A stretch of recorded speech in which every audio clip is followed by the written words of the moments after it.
Continuing on from question 3, we must ask ourselves why Hamlet is suggesting that it's worth enduring this life after he's had such a change in mind from the very beginning of the play.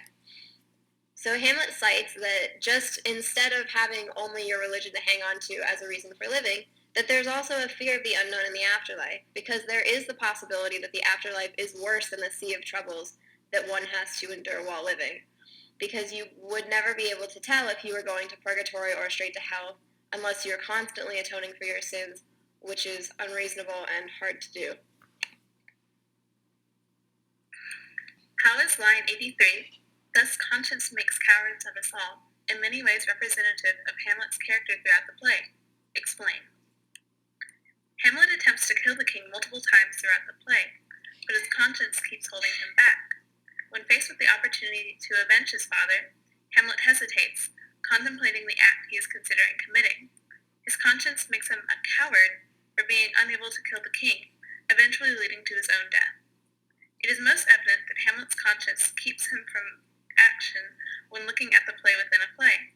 In Act 2, Scene 2, Hamlet decides that his best course of action is not to follow the ghost's instructions blindly, but to hold an elaborate play where he can determine the king's guilt for himself.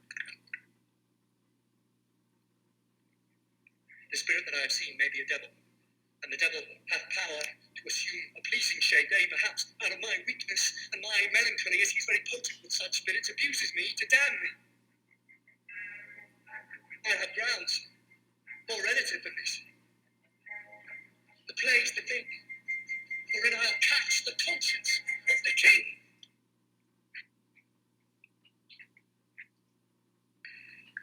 Had Hamlet jumped to action immediately, he would have likely been able to kill Claudius, but instead his conscience leads him to wait and deliberate. Later in Act 3, Scene 3, Hamlet concludes that Claudius is guilty, yet when the opportunity presents itself to kill Claudius as he prays, Hamlet's conscience stops him yet again.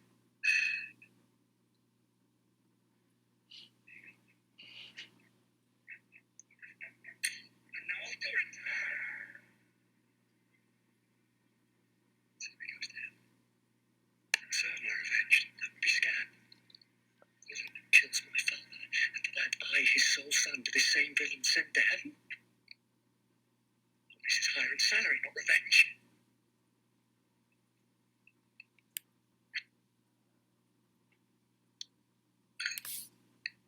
Hamlet does not kill Claudius, his conscience having made a coward of him yet again.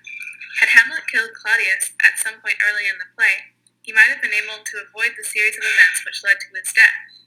In the end, Hamlet's conscience not only makes a coward of him, but makes a dead man of him as well. Question 5. Why do Hamlet's thoughts turn towards Ophelia by the end, the soliloquy's end?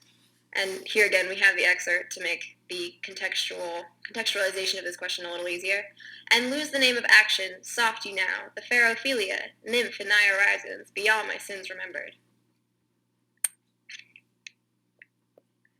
So we believe that Hamlet's thoughts turn towards Ophelia by the soliloquy's end, just mostly because Ophelia happens to be in the room that Hamlet is speaking, and Hamlet notices that after pondering around in his own thoughts for a little bit, he kind of comes back off of Cloud 9 into the reality of his life and just notices Ophelia standing there. But it does also serve a double purpose of having acknowledged Ophelia's presence right after his speech about suicide. Hamlet is foreshadowing Ophelia's later assumed suicide by the end of the play. And that concludes question number... Questions 1 through 5 of our To Be or Not To Be Soliloquy project. Thank you for listening and enjoying it in parts. Yeah. Have a fantastic day.